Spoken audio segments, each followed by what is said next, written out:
Now, if you're low-skilled, low-paid and speak poor English, you're no longer welcome. The UK government recently issued its plan for immigration after Brexit. But when the policy focuses purely on economics, does the country lose out? This is Roundtable.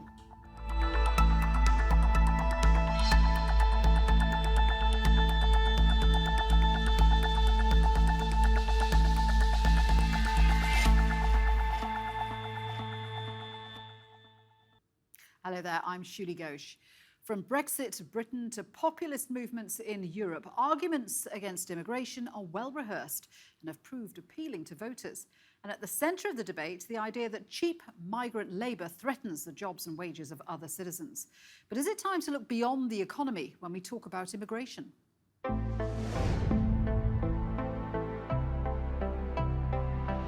With the UK now out of the European Union, the British government moved quickly to reveal details of its plan for a new immigration system to replace the EU's freedom of movement. Taking control of immigration was one of the key themes of the Leave campaign in the 2016 Brexit referendum. The government wants a points-based system similar to Australia's. It takes different factors like skills and language into account when awarding visas for people to work in the UK. Supporters say it will prioritise British citizens and improve the lives of those on lower wages. But critics say these new measures are based on public posturing and not economic logic, and that the benefits of immigration are about culture, creativity and other factors that are harder to measure. The UK is not the only country where immigration is a key political issue, so does the debate need to move beyond jobs and the economy?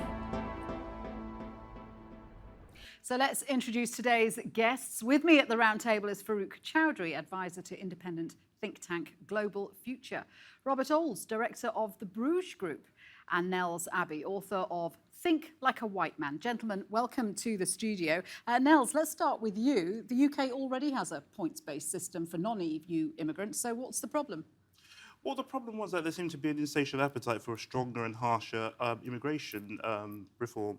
And some of the reform wasn't really based upon the needs of the economic needs of the nation, but the political needs of the political parties sometimes, or the insatiable appetite sometimes to satisfy what is essentially a very, very deeply held conviction that immigration is a bad thing, which is very, very counter to pretty much everything that we hold to be common wisdom. But I mean, that's not a surprise, is it? That was the whole narrative of the Leave campaign for Brexit. Well, the main narrative of the Leave campaign was about taking back control, and most people voted Leave so that we would have our sovereignty back and our ability to make our own laws, of which immigration is a very important part, because the immigration system practiced by the European Union is one of social dumping, moving cheap labour across from one part of Europe, which has been devastated by European Union policies, to another, and it's been lowering the wages for the least well-off. The argument about this particular points-based system, which they've taken lent heavily on the example from Australia, by introducing this salary threshold, there are many jobs which are seen as skilled, which have a lower starting salary than the threshold that has been set here.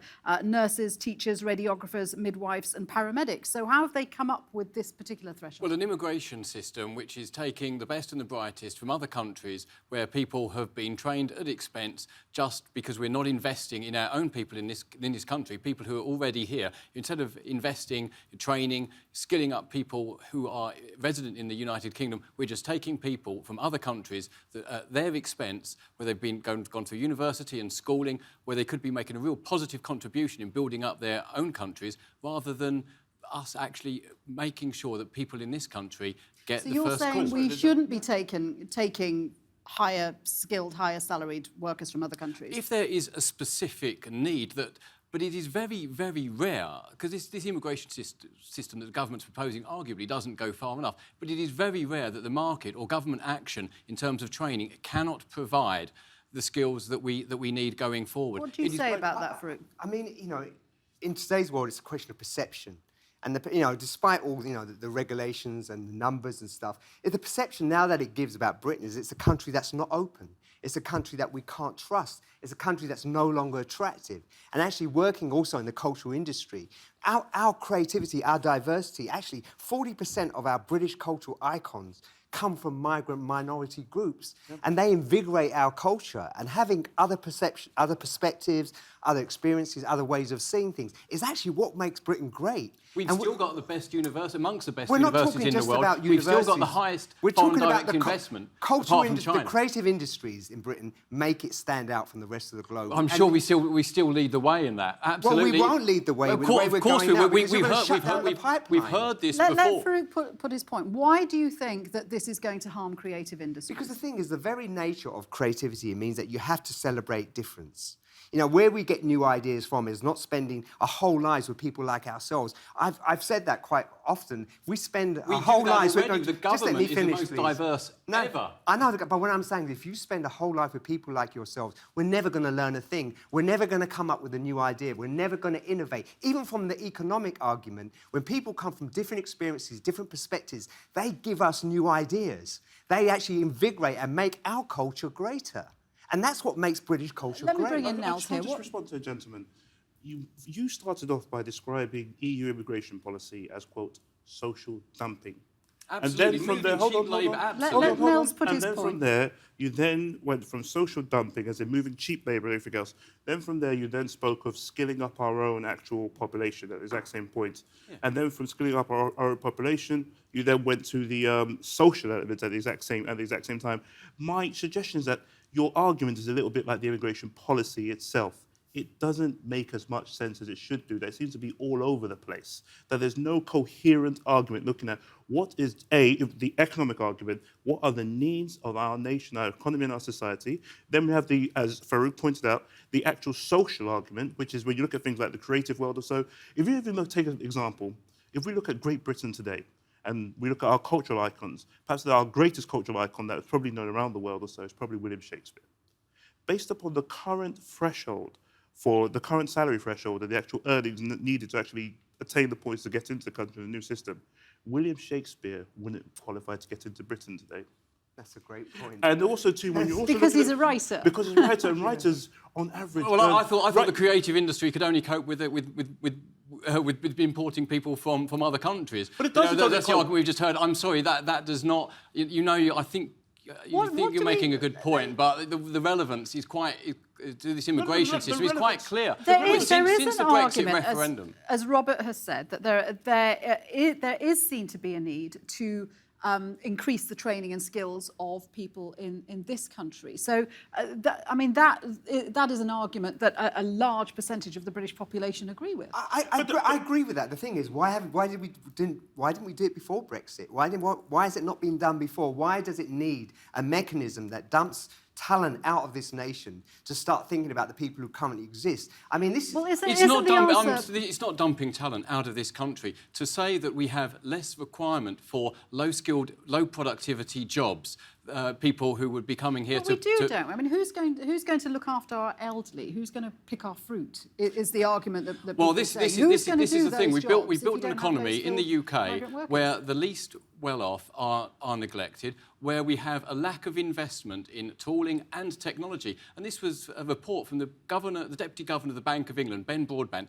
wrote a report that the immigration system, which is bringing in cheaper labour, is lowering productivity because companies just rely on paying their staff low cost instead of when they could be investing in technology. And much of the fruit picking industry can be done by technology. Already in parts of Europe, they are using mechanised systems to do this. We don't need to take people from their own countries where they could systems take away jobs as well, so you can't which have are more it both ways. more productivity. The point is, we do not need many of these low productivity jobs. The notion that, again, it's even the type of language we're using, low productivity jobs. Someone going out to pick fruit is not a low productivity job. Actually, it's an economic term. It's an accepted economic term. Well, I don't accept it. I reject it. If you can reject basic economics and what is standard discussions of labour economics. I've got a degree in economics, so people reject things all the time. The British population do not take jobs like picking fruit. That is the issue. There are big gaps in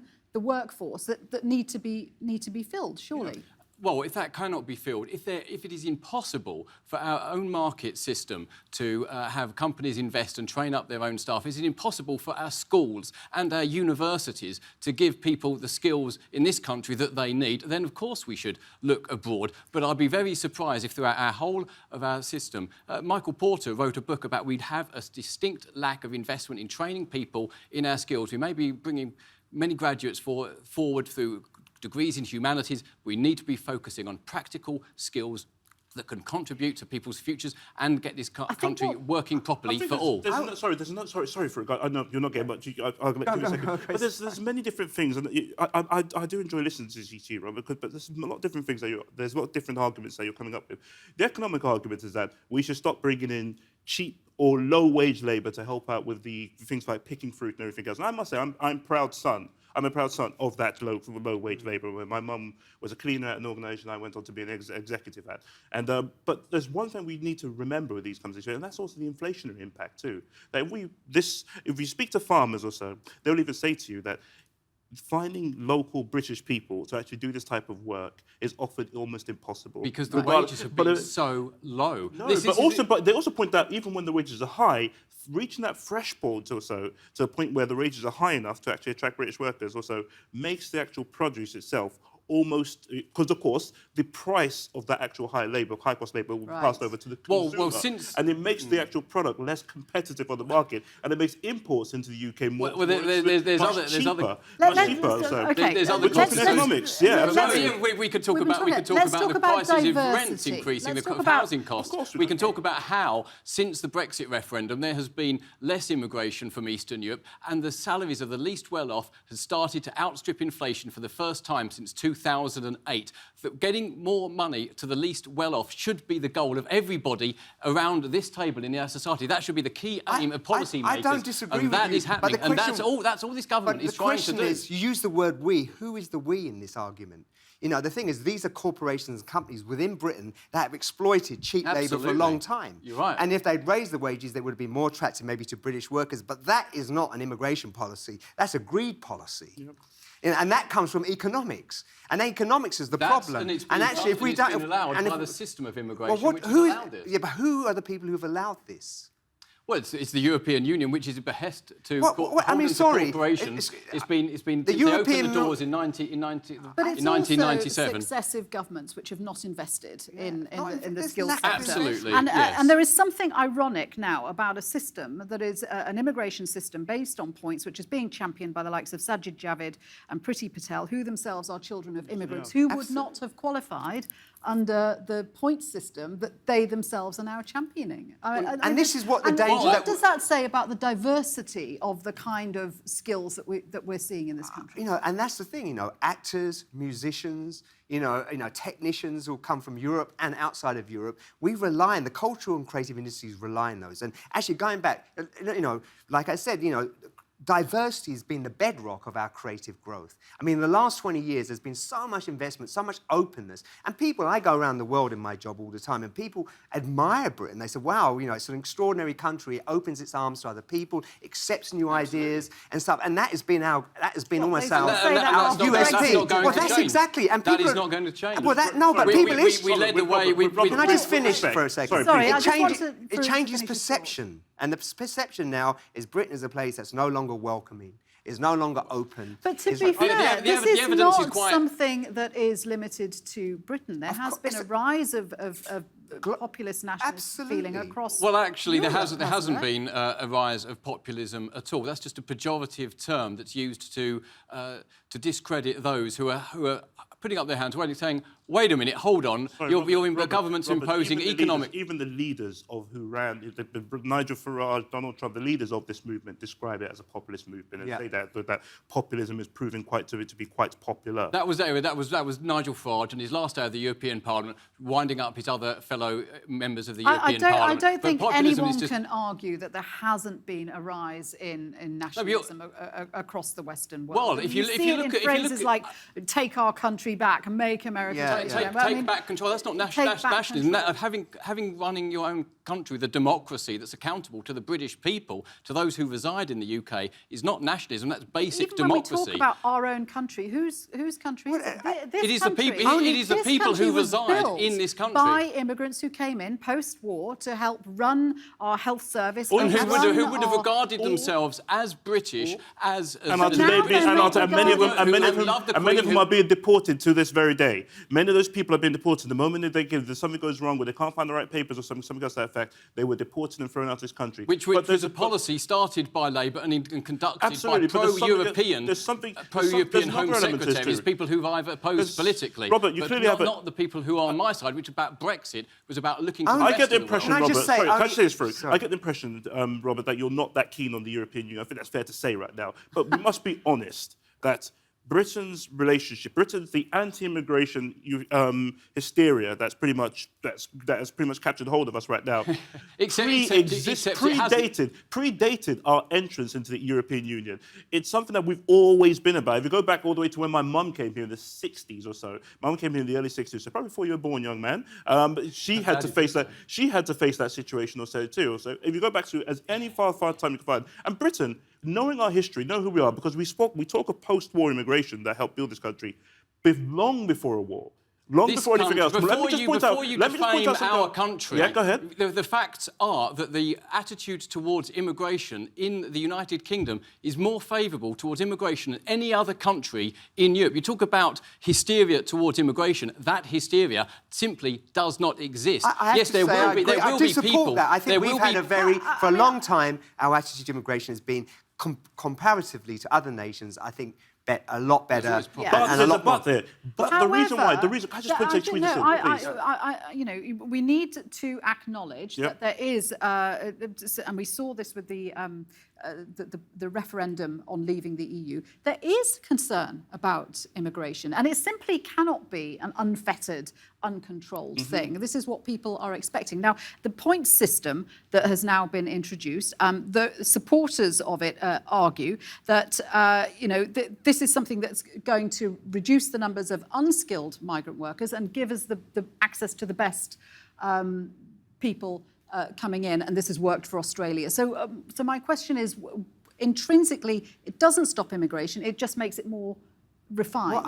Well, look, again, going back to the creative industries, there's a lot of highly skilled people come into this. What I consider highly skilled, maybe low skilled, according to this new measurement system, like, people, dancers, is a non-verbal skill. You won't lose access to those people. They will be able to apply for temporary work visas to work on a production or work through the system. You're not being told that you can't have them. But I know we're not being told, but there's a perception now that people don't want to come, and it's and it's changing, and that's it's look, and I've said this before, perception is a really powerful tool in today's world. We talk about what is the truth. It's not. It's just what people believe, that what exists, and how people it's sold to them. And I think what we're selling now to the rest of the world. After, I go back to just 8 years ago when we had the Olympic Games, where we had this extraordinary message, that narrative that we sold to the world, which we are now undermining. Because countries are narratives. We're stories that people buy into or buy out of. And does this erase that story? Does it? I think it begins to erase erase the multiracial background. Absolutely. That built Yeah, I think just point something out. When we think of Britain today and the great cultural exports of this very moment today or so, and we're thinking of the things that are really creative, have done really well, that are world-beating, that are really placing us on the map.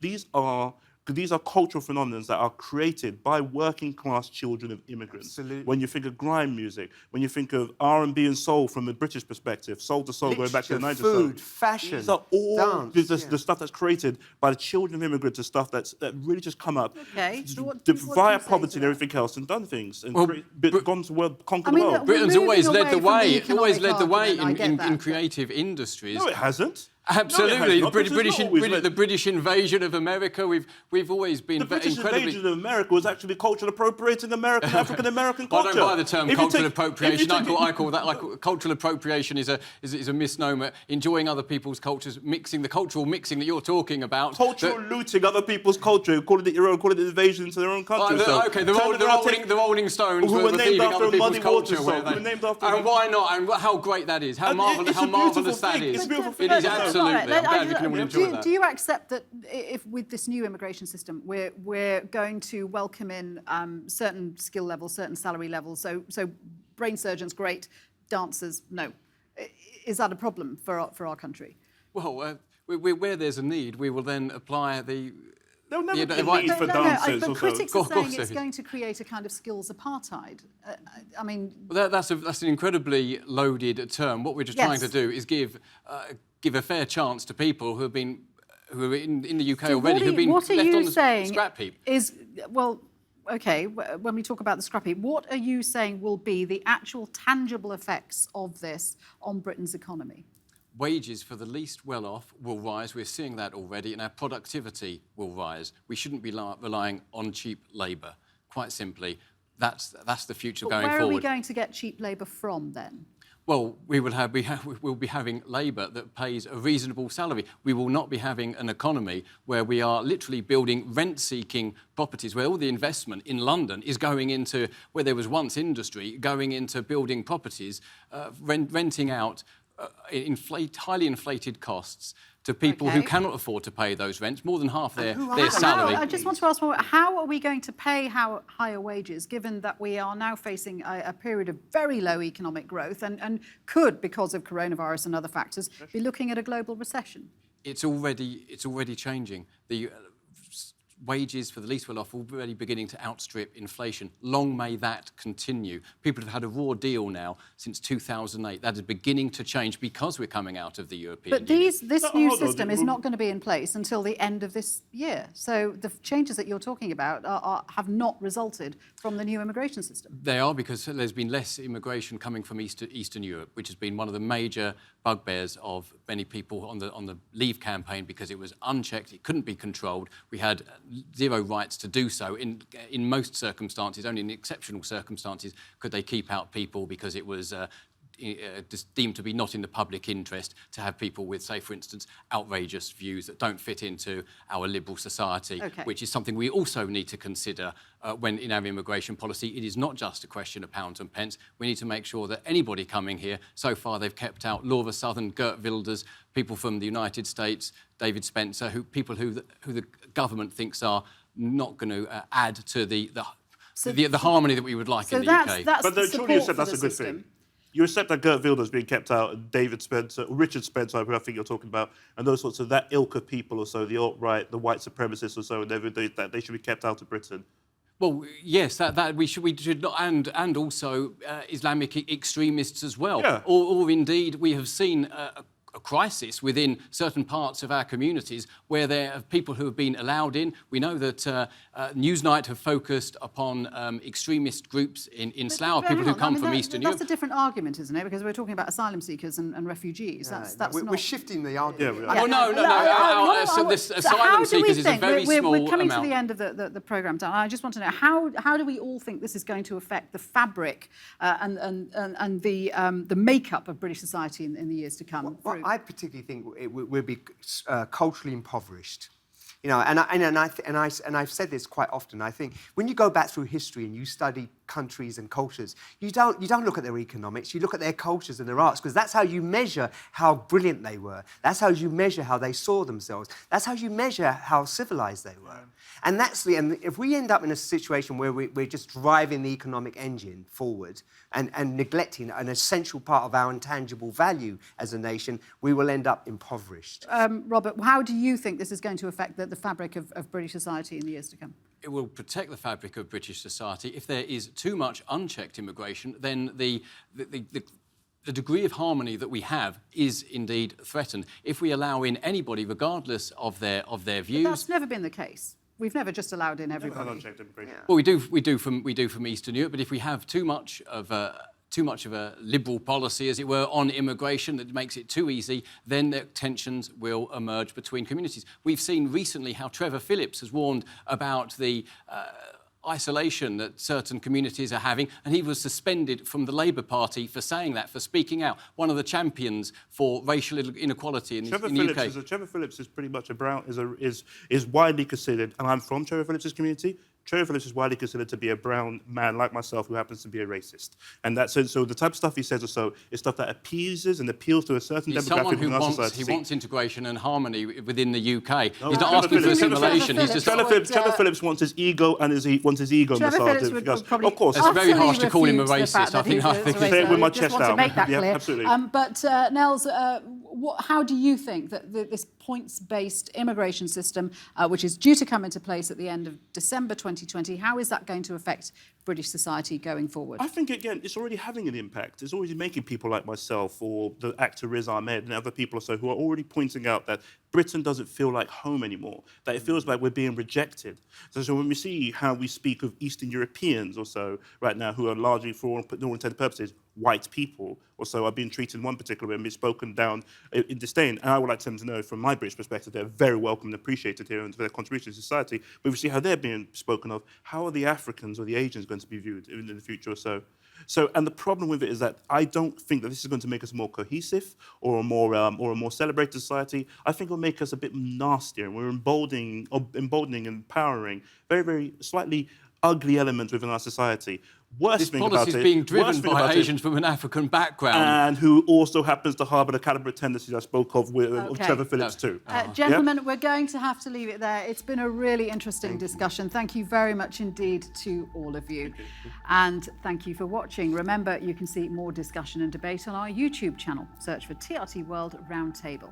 For now, from me and all the team here, bye-bye.